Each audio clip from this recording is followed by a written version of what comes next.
Credit card, credit card, credit card. अभी तक अगर आप लोग क्रेडिट कार्ड के बिल से परेशान हो हर महीने, तो शायद इस वीडियो से आप लोगों को कुछ हेल्प मिलेगी और आप लोग क्रेडिट कार्ड का बिल पेमेंट कर पाओगे, वो भी एक बार में। करना क्या है, बस आपको इस वीडियो को एंड तक देखना है और जो जो मैं आपको उपाय बताने वाला हूं बस आपको वही फॉलो करना है, उसके अलावा कुछ नहीं करना है।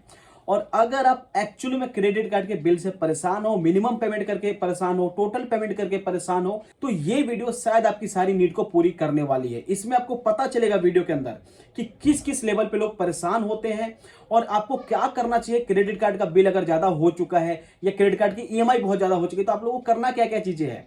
तो चलिए बात करते हैं इस वीडियो के अंदर। तो दोस्तों, सबसे पहले मैं आपको बता दूं कि क्रेडिट कार्ड के अंदर सबसे ज्यादा लोग फंसे क्यों पड़े हैं। तो यहां पे जो दो चीजें होती है ना, यानी जो दो चीजें हैं वो है, एक नीड है और एक वांट्स है। इसके अंदर लोग बहुत ज्यादा परेशान हैं। अगर आपके पास जेब में पैसे नहीं है और यानी अगर आपके पास डिजिटल मनी है, तो ये आपका सबसे बड़ा दुश्मन है।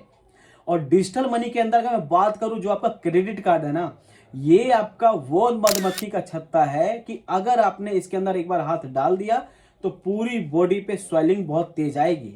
ये ध्यान रख के चलना। इस वीडियो का जो सारांश है मैं आपको सिंपल सा बता दूं। मैं आपको इस वीडियो में ये बताने वाला हूं कि आप अपने क्रेडिट कार्ड के कर्ज से या ईएमआई से कैसे छुटकारा पा सकते हो। जी हाँ दोस्तों, तो सबसे पहले मैं आपको दो चीजों आपको बताने वाला हूं। ये है कि इसके अंदर पहले फर्क को समझिए, उसके बाद आपको मैं बताऊंगा कि कैसे छुटकारा पा सकते हो। तो जो आपकी नीड है, नीड मतलब कि जिसके बिना आपका घर नहीं चल सकता, आप सर्वाइव नहीं कर सकते, आपकी फैमिली सर्वाइव नहीं कर सकती, तो इस चीज को आपको पहचानना पड़ेगा। और वहीं आपके जो वांट्स है, वांट्स को अभी आपको पूरा रोक के चलना पड़ेगा, तब जाके आप क्रेडिट कार्ड के बिल से फ्री हो सकते हैं, यानी ईएमआई से फ्री हो सकते हैं। और अगर आप लोगों ने अपने वांट्स यानी इच्छाओं को कम नहीं किया, तो ऐसे ही फंसे रह जाओगे जैसे आप फंसे रह रहे हो। और अभी आपको हालात पता चल रही होगी कि जितना आप क्रेडिट कार्ड के बिल से परेशान हो ना, ये मैं समझ सकता हूं, क्योंकि सेम सिचुएशन मेरे भी बहुत सारे दोस्त हैं और लोग मुझे वीडियो में कमेंट करके बोलते हैं कि कैसे छुटकारा पाया जा सके। और इस वीडियो में आपको यही बताने वाला हूं। तो सबसे पहले मैं आपको बता देता हूं कि जो आपके वांट्स हैं, वांट्स के अंदर वो सारी चीजें होती हैं जो अगर आपके पास नहीं भी है तो भी आप सर्वाइव कर सकते हो। और वहीं अगर आपकी जो नीड है, नीड अगर आपके पास नहीं होगी तो शायद यहाँ पे आप सर्वाइव नहीं कर पाओ। अब इसके अंदर जो पहचान है यह मैं आपको बता देता हूं, शायद इस वीडियो से कुछ आपकी हेल्प मिल जाएगी। तो सबसे पहले आपको मैं बता दूं कि जैसे आपकी जो नीड होती है, इस नीड के अंदर आपके घर की ग्रोसरी, खाने का बिल, बिजली का बिल, इलेक्ट्रिसिटी का बिल, इंटरनेट का बिल, ये जो सारी नीड वाली चीजें हैं ये आपको भरनी है। और अगर आप क्रेडिट कार्ड से भर रहे हो तब तो ठीक है, कोई बात नहीं है, ठीक है। मगर वहीं पे अगर आप लोग वांट्स हैं, अगर आपकी इच्छाएं हैं कि मैं भाई आईफोन ले लूं, कार ले लूं, लग्जरी ले लूं, ये ले लूं, वो ले लूं, तो यहां पे आप सबसे बड़ी मूर्खता कर रहे हैं। थोड़ा सा मैं टर्म को यूज कर रहा हूं, शायद आप लोगों को बुरा लगे, मगर एक चीज ध्यान रख के चलना कि अगर आप लोग अपने वांट्स को, अपनी इच्छाओं को कम नहीं करोगे तो कभी क्रेडिट कार्ड के जंजाल से फ्री नहीं हो सकते। ये चीज लिखना है तो लिख लो कि जब भी अगर आपको कोई चीज की नीड है तो पहले उसको सोचो कि क्या मुझे एक्चुअली नीड है उस चीज की, तो ही मैं उस चीज को बाय करता हूं या खरीदता हूं ना। क्योंकि अगर आपके जेब में पैसा है चाहे नहीं है, क्रेडिट कार्ड के अंदर पैसा है, तो आप लोग 100% है कि आप लोग उस चीज को ले लोगे। तो सबसे पहले अपने नीड्स और वांट्स को वैलिडेट करो कि क्या आपको एक्चुअली नीड है। उसके बिना अगर आपकी जरूरतें पूरी हो सकती है तो मत लीजिए। तो ध्यान रख के चलना दोस्तों कि जो चीज लिए बिना भी काम चल जाती है तो उसको काम चला लेना चाहिए। चलिए अब हम बात करते हैं कि क्रेडिट कार्ड के ऊपर कि आप कैसे परेशान हो चुके हो। और ये सारे बैंक के डेटा है जो मेरे पास हैं, मतलब बैंक के वैसे बैंक से डेटा नहीं है, बट ये जो मुझे कई सोर्स से मिले पड़े हैं उस पे मैं बात कर रहा हूं आपसे। तो वही अगर मैं बात करूं दोस्तों कि यहाँ पे मेरे पास 3 टाइप की डिटेलें हैं, मैं बता देता हूं। सबसे पहले मेरे पास गवर्नमेंट बैंक है, उसके बाद यहाँ पे प्राइवेट बैंक है और उसके बाद है एनबीएफसी कंपनी के, यानी नॉन फाइनेंशियल बैंकिंग के भी है मेरे पास। तो वहीं अगर मैं बात करूं जो गवर्नमेंट बैंक के क्रेडिट कार्ड है, यहाँ पे कम से कम आप लोग 30 से 40% का रेट ऑफ इंटरेस्ट पे कर रहे हो। और वहीं अगर मैं बात करूं कॉर्पोरेट बैंक के अंदर, जैसे बड़े बड़े प्राइवेट बैंक आते हैं, HDFC bank, ICICI bank, axis bank, ऐसे जो प्राइवेट बैंक आते हैं, इसके अंदर आप कम से कम इसके अंदर अभी आप 25 से 30-40% तक इसके अंदर अभी आप पे कर रहे हो, यानी इतना रेट ऑफ इंटरेस्ट आप इनको देते हो। और वहीं अगर मैं बात करूं एनबीएफसी कंपनी वाले, तो सच में चोर होते हैं भाई, ये आपसे बहुत ज्यादा चार्ज ले रहे हैं। कम से कम 40 से लेके 50% तक का चार्जेस आप लोग दे रहे हो इन लोगों के लिए। तो ध्यान रख के चलो दोस्तों कि जितना आप लोग ये चार्जेस दे रहे हो, इनके बिना भी अगर आपका काम चलता है तो चला लीजिए। मतलब कि मेरा कहने का मतलब ये है कि जितना भी आपने जो अपने क्रेडिट कार्ड से चीजें खरीदी हुई हैं और अगर आप लोग फ्यूचर में नहीं खरीदते हो, अगर आपके पास कैश है तो ही सामान को खरीदो, अदरवाइज मत खरीदो। क्योंकि जो हमारे पास डेटा है, इस डेटा के अंदर मैं देख पा रहा हूं कि बहुत ज्यादा लोग अननेसेसरी चीजों पे पैसा लगा रखे हैं। अगर ये लोग, मैं यहाँ पे जो डेटा है मैं सारा यहाँ पे दिखा कि अगर इसके अंदर लोग इन्वेस्ट ना करते तो भी उनका काम चल जाता। इसके अंदर मैं जो देख पा रहा हूँ, लोग इसके अंदर आईफोन में पैसा लगा रखे हैं, लोगों ने घर के बड़े बड़े इलेक्ट्रॉनिक आइटम भी ले रखे हैं इसके अंदर, और क्या क्या है इसके अंदर, B2C, मतलब ऐसे करे बहुत सारे आइटम है जो लोगों ने फालतू के अंदर पैसे लगा रखे हैं। आप समझ के चलिए कि जो आईफोन आपके आज के टाइम पे लाख रुपए का मिल रहा है तो बेवकूफी है ना लेने का। अगर आप 10 आईफोन कैश में ले सकते हो ना, तब आपको एक आईफोन लेना चाहिए। ये as per financial, as per market, as per मतलब जो डेटा बोलता है वो मैं आपको बता रहा हूं कि अगर आपकी वैल्यू 10 आईफोन लेने की है तब आपको एक आईफोन लेना चाहिए। और यहाँ तो सारा डेटा ही करप्ट हो रखा है या डेटा ही गड़बड़ है कि यहाँ पे मैं लोग देख रहा हूं कि 1,57,000 रुपए का आईफोन लोगों ने लिया हुआ है और उसकी EMI कितनी है, 48 मंथ की लोगों ने EMI बनवा रखी है। तो आप समझिए कि तो कोई फायदा नहीं ऐसे जिंदगी का जीने का।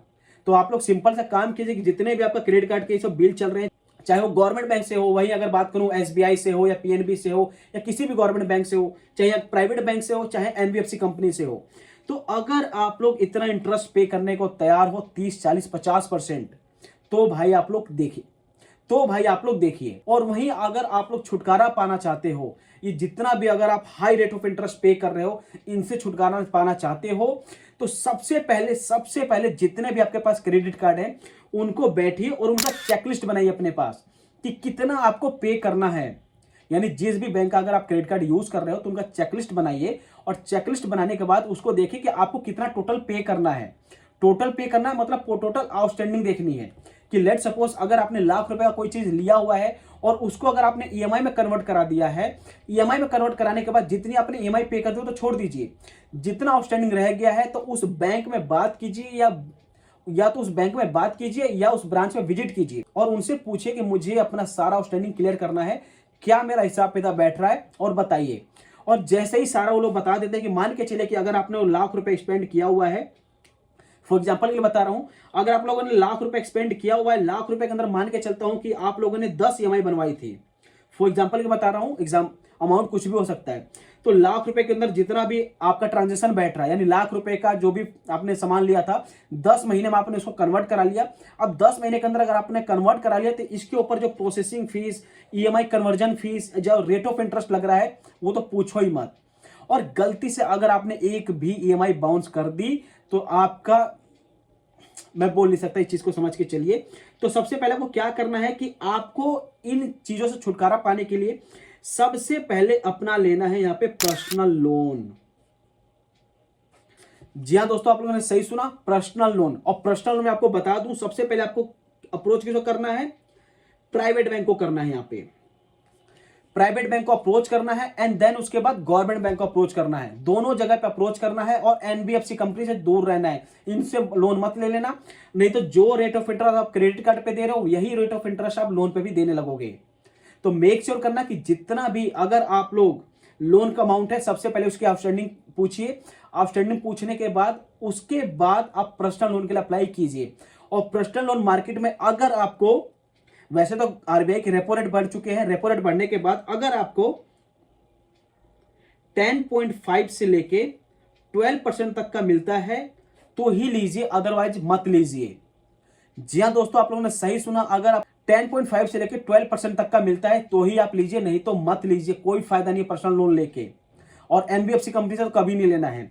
और वहीं अगर आपको 10.5 से लेकर 12% के अंदर अगर आपको पर्सनल लोन मिल जाता है तो लोन अमाउंट उतना ही लेना है जितना आपका आउटस्टैंडिंग है। ये नहीं कि लाख रुपए आउटस्टैंडिंग है तो आपने 2 लाख का लोन ले लिया, ये भी गलत है। पहली बात, मैं किसी भी लोन के या किसी भी टाइप के लोन को मैं प्रमोट नहीं करता हूं। अगर आप यहां पे फंसे हुए हैं क्रेडिट कार्ड के बिल के ऊपर या EMI के ऊपर, तो यहां मैं आपको सोल्यूशन बता सकता हूं कि आप क्या कर सकते हैं। और आपको मैं पर्सनल लोन लेने के लिए क्यों कह रहा हूं ये भी मैं आपको दिखाता हूं। तो मान के चलते हैं एग्जांपल से कि अगर आप लोग किसी क्रेडिट कार्ड के ऊपर 40% का रेट ऑफ इंटरेस्ट दे रहे हो और दे ही रहे हो, आप अपना स्टेटमेंट देखा आपको पता चल जाएगा, 40% का कोई कम नहीं ले रहा, चाहे वो प्राइवेट हो, चाहे गवर्नमेंट हो, चाहे NBFC कंपनी हो, सबका यही हाल है। और वहीं अगर आप 40% का रेट ऑफ इंटरेस्ट दे रहे हो और अगर आपको एनुअल बेसिस पे पर्सनल लोन मिल जाता है, मान के चलो 12% में मिल जाता है, तो क्या गलत है, ये समझ के चलिए।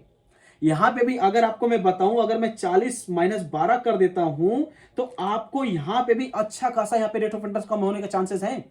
28% कम हो जाता है, ये सोच के देखिए। तो 28% तक का आपको प्रॉफिट हो सकता है। तो आप ध्यान रख के चलिए, लोन उतना ही लेना जितना आपको नीड हो, जितना आउटस्टैंडिंग क्लियर हो जाए। और उसके बाद मैं भी बताऊंगा कि आपको क्रेडिट कार्ड कैसे यूज करना है, क्योंकि आप फंस तो गए हो। क्योंकि क्रेडिट कार्ड बहुत अच्छी चीज है, तरीके से यूज करो तो बहुत अच्छी चीज है। अगर तरीके से यूज नहीं करोगे तो आप भुगत तो रहे ही हो, वो सबको पता है। ठीक है, देखिए। और वहीं अगर आप, मैं बता रहा था जैसे पर्सनल लोन के लिए, तो पर्सनल लोन आपको 12% में मिल जाता है। तो जैसे ही पर्सनल लोन आपको 12% मिलता है, वन शॉट पेमेंट करके क्रेडिट कार्ड का काम खत्म कर दीजिए। यहां पे आप लोग 28% तक बचा सकते हैं, 28% से ऊपर भी बचा सकते हैं आप। क्योंकि जिस क्रेडिट कार्ड का आप लोग कम से कम 30 से 50% के आसपास रेट ऑफ इंटरेस्ट भर रहे थे, वही पर्सनल लोन पे आपको मिल जाएगा 12% पे। और 12% मिलने के बाद, लोन अप्रूव होने के बाद, डिस्बर्स होने के बाद, तुरंत इमीडिएट बेसिस पे क्रेडिट कार्ड की पेमेंट करके निपटा दीजिए, क्लोज कर दीजिए। अब इस कलेश में नहीं पलना है। आई होप आपको समझ में आ गया हो। और अब मैं बताता हूं आपको क्रेडिट कार्ड का कैसे यूज करना है। तो सबसे पहले दोस्तों मैं मान के चलता हूं कि अगर आप लोग क्रेडिट कार्ड यूज करते हैं, वैसे तो कम से कम यूज करना है। मैं आपको सही तरीका बता देता हूं कैसे यूज करना है। तो सबसे पहले आपको करना क्या है दोस्तों, कि जो भी क्रेडिट कार्ड से आप लोग ट्रांजेक्शन करते हो, तो वहां पे एक ना आपको ड्यू डेट मिलती है, यानी बिल जनरेट से लेके आपको एक ड्यू डेट मिलती है, जिसके अंदर आप लोगों को 15 से 20 दिन तक का टाइम मिलता है अमाउंट को पे करने के लिए। तो ध्यान रहे, जितना आप लोग यूज कर रहे हो उतना अमाउंट आप एक बार में पे कर पाओ क्रेडिट कार्ड को। अगर आपने 10,000 रुपए यूज किया क्रेडिट कार्ड का, तो मेक श्योर करो कि जब उसका बिल जनरेट होता है और जब उसकी ड्यू डेट आती है, तब उसको 10,000 रुपए की पूरी पेमेंट कर पाओ। तभी आपको क्रेडिट कार्ड यूज करना और तभी आप लोग इसका फायदा ले पाओगे। नहीं तो अगर आप लोगों ने क्रेडिट कार्ड का यूज कर लिया और यूज करने के बाद उसको ईएमआई में डाल दिए या उसका मिनिमम पेमेंट करने लगे, तो आप फंस जाओगे। वो 10,000 रुपए भी हो जाएगा, 20 हो जाएगा, 30 हो जाएगा, 40 हो जाएगा, ऐसे ऐसे वो बढ़ते चला जाता है। क्योंकि क्रेडिट कार्ड वाले चक्रवृद्धि ब्याज भी लगाते हैं। अगर आप नहीं पता हो तो अपना स्टेटमेंट खोल के देखना। और अगर किसी ने ईएमआई बाउंस किया हो तो कमेंट करके जरूर बताना कि उनके साथ क्या हुआ है। ठीक है, तो जो यहाँ पे 10 से 20 दिन का टाइम मिलता है आपके ट्रांजेक्शन के ऊपर, यहाँ पे आपसे कोई चार्ज नहीं लेता क्रेडिट कार्ड वाले। तो आप लोग जितना यूज किए उतना टाइम पे पेमेंट कर दीजिए। पेमेंट करने के बाद जो आपके पास टाइम मिलता है, इस टाइम में आपको कोई पैसा नहीं देना क्रेडिट कार्ड वालों के लिए। तो ये आपके लिए बेनिफिट हो सकता है। ध्यान रहे, जितनी आपकी सैलरी है उतना ही हिसाब से खर्च करना है। ये नहीं कि सैलरी है 10,000 रुपये और मैंने खर्च कर दिए 50,000 रुपये, तब तो किसी हालत में पे नहीं कर पाओगे। तो ये ध्यान रख के चलिए दोस्तों। आई होप आपको वीडियो अच्छी लगी होगी। अगर आपको वीडियो अच्छी लगे तो चैनल को सब्सक्राइब करके बेल आइकन को प्रेस कर दीजिए। मिलते हैं किसी और वीडियो में नए फ्रेश टॉपिक के साथ। तब तक के लिए बाय बाय, जय श्री राम।